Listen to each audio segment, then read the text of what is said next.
Alif yang Kirman lihat kala itu, dia telanjang bulat dan berjalan merangkak di tanah layaknya hewan ternak. Matanya menangis. Dia sadar kalau ini bukan kamarnya. Di kamar asing itu baunya sungguh tidak mengenakan. Baunya seperti bau bangkai bercampur dengan bau-bauan kandang.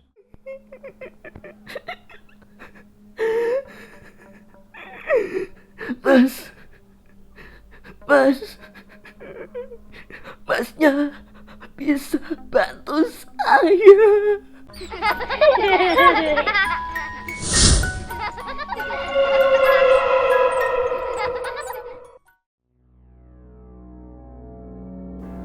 Ondokan Penumbal Jiwa bagian 4.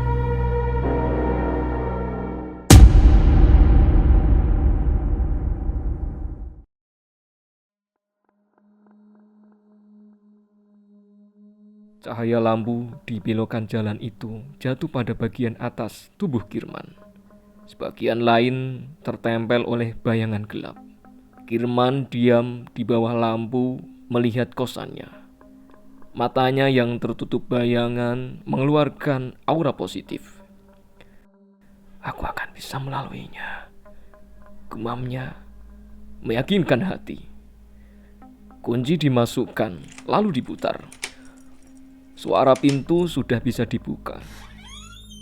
Kirman masuk menyalakan lampu teras dan beberapa ruangan penting di rumah itu. Token sudah tidak berbunyi lagi. Kirman sudah mengisinya dengan nominal yang cukup untuk hidup satu orang. Dan Kirman pun tidak punya banyak barang yang memerlukan listrik untuk pengoperasiannya. Setiap langkahnya memasuki bangunan itu, Kirman terbayang kejadian malam pertama. Tapi tidak seperti yang lalu. Kali ini langkahnya tidak gontai. Dia tidak ragu. Ucapan dan saran dari Pak Asep menguatkan yakinnya. Dia akan baik-baik saja. Sebelum menuju ke kamarnya, Kirman mengambil wudhu di kamar mandi bawah untuk sholat isya yang akan dia tunaikan sebelum menyantap nasi bungkusnya. Diputarnya keran dan mengucurlah air di ember berukuran sedang. Kirman mulai membaca basmalah dan membasuh kedua telapak tangannya, kanan lalu kiri. Kirman membersihkan bahkan ke sela kukunya. Ketelitian itu diajarkan oleh neneknya yang sudah meninggal. Dan ajaran itu sangat membekas di hati Kirman hingga detik ini. Tahap selanjutnya, Kirman berkumur. Dan lanjut Kirman membasuh wajahnya. Saat basuhan pertama dilakukan, atmosfer dalam kamar mandi kecil ukuran 1,2 meter kali 0,5 meter itu mendadak berubah. Hawa dingin menyeruak menjalar ke seluruh tubuh Kirman. Kulitnya merespon, membawa hawa merinding tidak hanya ke bulu kuduk Kirman, tapi merasuk juga ke jeroannya. Kirman merasa kamar mandi yang singup, sempit, juga lembab itu terasa lebih sempit lagi. Seperti ada satu lagi manusia berukuran besar yang masuk ke dalam kamar mandi itu. Tegelnya yang didominasi oleh warna putih dan krem terlihat tercampur oleh warna yang berbeda dari ujung mata Kirman.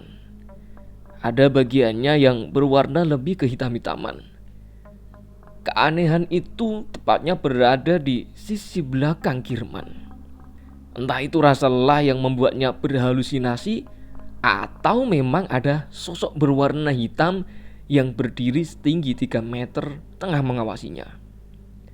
Seiring Kirman terganggu fokusnya oleh sosok itu, wudhu Kirman sampai di tahap akhir, yaitu membasuh kaki. Setelah membasuh kaki kanan dari mata kaki hingga ke telapaknya, dia beralih ke kaki kiri. Sesudahnya, Kirman lalu keluar kamar mandi itu, berdoa seusai wudhu, lalu beranjak ke kamarnya.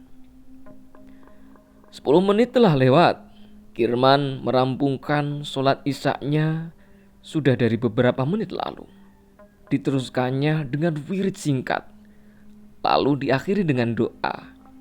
Doa yang sama seperti hari pertama, yaitu doa tolak bala. Dan kali ini Kirman tambatkan harapan tertinggi hanya kepada Tuhan, agar dilindungi dia dari apapun yang akan mengganggu. Dilipat dan dikesampingkannya sajadah Kirman. Dia menarik bungkusan nasi yang tadi dia beli dari warteg depan. Makan malamnya nasi porsi kecil, kering tempe dan semur tahu. Ya, sederhana. Tapi itu cukup untuk Kirman melewati malam. Satu persatu suap, hingga suapan terakhir masuk ke dalam mulut Kirman. Teguk air minum dari botol mineral menggelincir masuk ke kerongkongan. Sendawa muncul, tanda perut Kirman sudah penuh. Keberadaan martabak pemberian Pak Badi menarik liurnya. Makanan manis itu seperti menjadi pembungkus yang tepat untuk makan malamnya. Tapi rasa itu dicegahnya dengan bekal ingatan informasi dalam kepalanya. Dimasukkannya sampah bungkus nasi dan sendok plastik tersebut ke plastik kreseknya dan diletakkan di depan pintu kamar, lalu ditutupnya lagi dari dalam. Selanjutnya Kirman bermain dengan gawai pintarnya. Dia masuk ke aplikasi game favorit untuk memberi waktu sejenak agar makanannya turun. Dari duduk, dia berguling ke kanan, kemudian ke kiri. Tidak butuh waktu 1 jam untuknya diserang oleh kantuk yang mendalam. Matanya menyipit dan memejam dengan pelan. Gawainya perlahan jatuh dari genggamannya ke atas kasur. Seiring layar gawai itu menggelap, Kirman tidur makin terlelap. Masuk jauh ke alam bawah sadar dengan lampu kamar yang menyala terang. Nyala lampu diniatkan Kirman agar dia tidak takut. Nyala lampu yang meskipun dia menyala atau mati, sama sekali tidak bisa menghalangi munculnya mimpi. Dalam mimpinya, Kirman berada di sebuah desa kecil. Visual yang dilihat sama persis dengan apa yang didapatinya di kampung halaman. Rumah dengan bentuk joglo kuno, ditambah kandang ternak di samping rumah. Sumur timba di luar, ayam-ayam, itik, juga angsa. Kecuali di daerah Kirman, tidak ada gunung. Kirman seperti berada di daerah dataran tinggi. Namun, dia tidak tahu di mana tepatnya. Yang meyakinkannya adalah karena dia melihat beberapa sosok pendaki yang berada di depan dan di belakangnya. Dalam mimpi itu, Kirman mendaki bersama dengan tim yang bahkan dia tidak tahu siapa mereka. Mereka ada bertujuh dan Kirman berada di bagian tengah. Anehnya, Kirman sama sekali belum pernah mendaki. Melewati perkampungan itu, tim Kirman menyapa beberapa orang yang lalu lalang. Kirman meyakini mereka adalah penduduk setempat. Dari sekian penduduk yang terlihat normal, mata Kirman tertuju kepada seorang bapak-bapak yang auranya terasa berbeda. Seorang laki-laki yang kira-kira berumur 60 tahun berdiri bersandar pada salah satu tiang rumah. Dia berkumis dan berjenggot, berbaju lurik, berikat kepala hitam, celana 3/4, dan bersandalkan jepit warna hitam. Di pinggangnya terselip golok yang sama dengan golok yang dipakai jagal sapi atau kambing saat kurban. Dan di tangannya berada sebuah tali tambang warna biru yang terikat ke leher seekor kambing jantan. Seiring Kirman melangkah, pandangan matanya terus-menerus menatap laki-laki itu dan kambingnya. Saat jarak antara Kirman dan laki-laki itu mulai berdekatan sekitar 4 meter, laki-laki itu bersamaan dengan kambingnya menolehkan kepala mereka dan balik menatap. Dan seketika pandangan mereka bertiga bertemu. Seketika itu pula lingkungan sekitar Kirman di dalam mimpi itu ikut berubah. Kini yang di pandangan Kirman bukan lagi perkampungan penduduk. Kirman melihat ranting bercabang-cabang yang menyeruak bersama daun-daun ke segala penjuru. Juga beberapa jenis burung yang bertengger dan beromantisan di atas sana. Punggung dan kepala Kirman direbahkannya di sebuah akar pohon. Tanda punggungnya letih. Palang yang menancap ke pohon di mana Kirman beristirahat itu tertulis Pos 2. Ternyata Kirman telah melakukan perjalanan cukup jauh dan melelahkan. Paling tidak itu yang dirasakannya. Meski senyata itu, mimpi ini tetap selayaknya mimpi pada umumnya. Fragmen-fragmennya terputus-putus. Sebetulnya punggung Kirman ingin direbahkannya lebih lama. Tapi ada perasaan ingin kencing yang ikut mengganggu. Maka berangkatlah dia mencari tempat menyelesaikan hajatnya. Para pendaki biasanya selalu mengatakan permisi saat hendak buang air. Mereka bilang di gunung kita harus jaga sikap. Dan di mimpinya Kirman juga melakukan hal yang sama. Saat Kirman hampir membuang hajatnya, tiba-tiba dia diburu perasaan yang sangat aneh. Dadanya berdegup, menderu, tidak tenang. Bulu kuduknya merinding, kulitnya bagai ditiup udara dingin yang kali itu lebih dingin daripada udara gunung. Seluruh rasa yang barusan merasuk ke dalam sukmanya membuat Kirman mengurungkan niat dan memilih untuk kembali ke kelompoknya. Dia menembus balik jalur yang dilewatinya. Semak-semak disingkapnya dengan tangan. Di depan sana dia melihat jalan yang dihalangi oleh 2 pohon kecil. Pohon itu dilewati Kirman dengan posisi miring sehingga lolos. Badannya masuk antara celah keduanya. Tepat setelah langkah pertama Kirman kembali ke jalur itu, tubuhnya membatu. Ya, tubuhnya membatu. Yang dilihatnya adalah hal teraneh yang pernah dia saksikan. Kirman melihat 3 orang yang berpenampilan tidak seperti pendaki berjalan ke arah puncak. Seseorang yang berada paling depan adalah bapak-bapak berpakaian lurik di kampung dekat base camp tadi. Di paling belakang ada orang sama sekali asing bagi Kirman. Dia cukup muda, memakai jaket coklat dan bercelana pendek. Dan yang berada di tengah antara mereka bertiga, Kirman mengenalnya. Kirman tahu namanya. Dia adalah bapak kos Kirman, yaitu Pak Badi. Di kebekuannya, Kirman terus mengawasi mereka. Mengawasi keanehan yang lewat di depannya. Tentu bukan sekedar karena dia melihat Pak Badi naik gunung. Yang diingat Kirman saat dia di jalur awal pendakian, bapak-bapak berpakaian lurik itu membawa tambang yang diikatkan ke leher seekor kambing.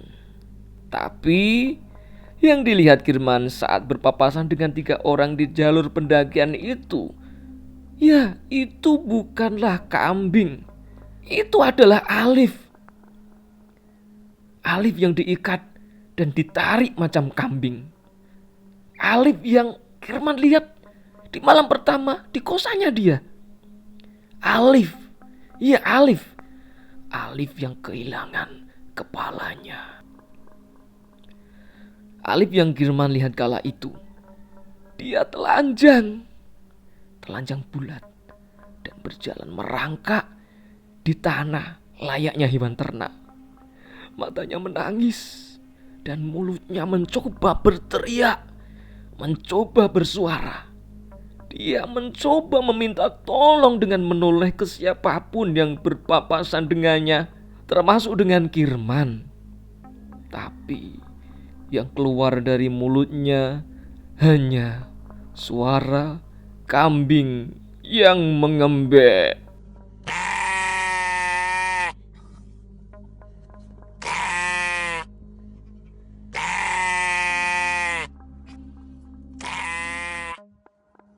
Kirman ternganga dengan apa yang barusan disaksikannya. Matanya membelalak, mengorek keterangan sesuatu yang sama sekali tidak masuk dalam logikanya.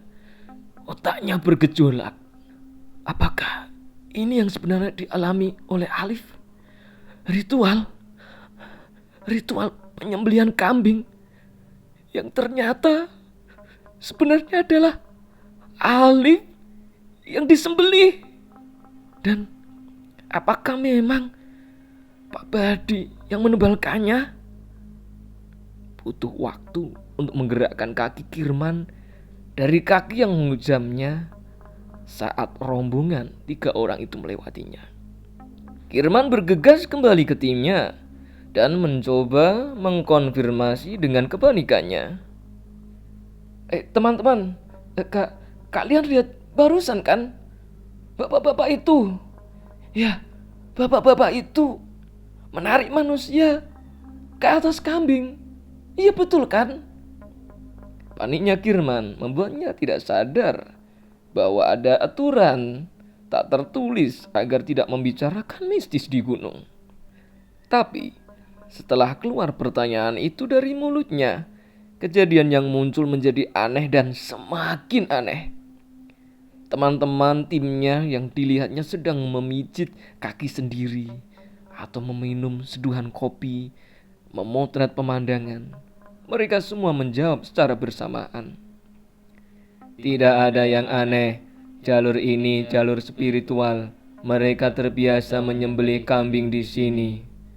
Kirman kaget dan menciutkan kembali mulutnya yang tadi sempat menganga. Dia memilih mundur dan menapak ke belakang sambil mengajukan lagi pertanyaan. Kalian semua, kenapa kalian?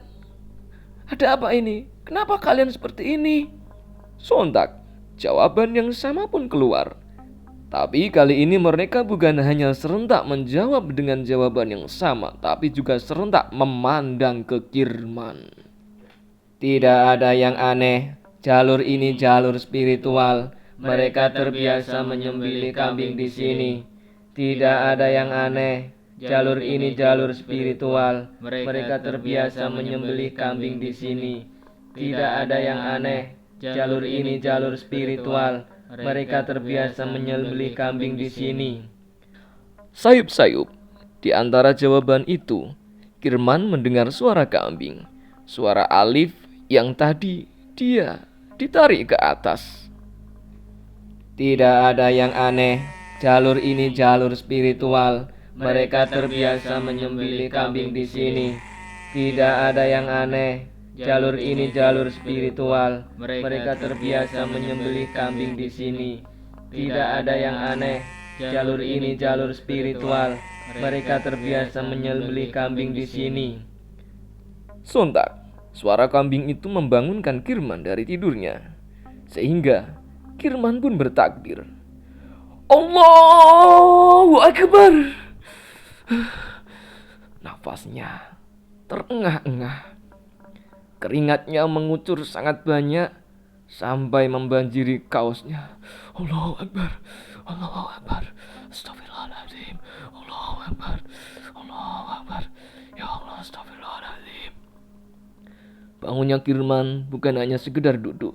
Dia bangkit. Menyadari dia harus keluar dari rumah ini dan pindah ke masjid seperti malam pertama. Tetapi sesaat setelah memegang pegangan pintu, dia sadar kalau ini bukan kamarnya. Di kamar asing itu baunya sungguh tidak mengenakan. Baunya seperti bau bangkai bercampur dengan bau-bauan kandang. Bau yang tidak selayaknya ada di dalam kosan di tengah kota Bandung. Bergidiknya badan Kirman dalam mimpi kini menjadi nyata. Hawa itu tidak asing baginya. Kemiripan atmosfernya sama seperti malam kemarin. Mencoba Kirman keluar dari kamar itu, hingga telinganya menangkap suara seseorang yang bernafas dengan susah sambil mengunyah sesuatu. Asal sumber suara itu tepat di belakang Kirman. Sudah kepalang basah oleh gangguan, Kirman memberanikan diri menoleh meski tidak semudah itu. Lehernya bagai terkunci dan tidak menginginkan hal yang sama dengan secuil keberanian Kirman. Sedikit demi sedikit leher Kirman bisa digerakkan, hingga ujung matanya menangkap sebuah sosok yang duduk bersila di pojok kamar. Sosok yang sama yang dilihat Kirman di hari pertama, yaitu sosok si Alif. Sosok Alif yang dilihatnya ini berekspresi lebih sedih. Air matanya mengalir. Dia menangis. Nafasnya sesak sama dengan yang kemarin. Matanya mengatakan dia telah kehilangan, bingung atas sesuatu. Hanya saja dia kali ini duduk, tidak mondar-mandir lagi. Di tangannya menyangga kotak kardus warna putih. Yang diingatan Kirman itu adalah kotak martabak yang diberi oleh Pak Badi. Namun isinya berbeda. Dengan sisa-sisa cahaya yang menerangi, Kirman melihat isi kotak itu penuh dengan serangga. Tangan kiri Alif menyangga, sedang tangan kanan Alif bergerak bolak-balik menjejalkan kelabang, kecoa, kalajengking dari kotak itu ke dalam mulutnya.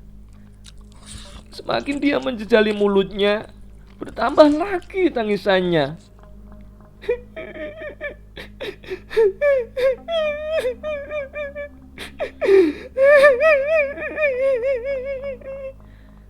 Dia terus-menerus memakannya hingga habis isi dalam kotak itu.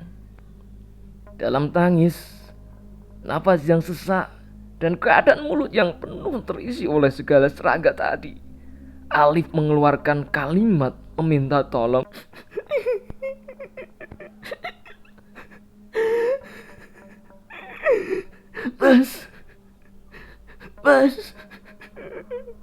Masnya bisa bantu saya. Bantu saya, Mas. Masnya bisa bantu saya kan?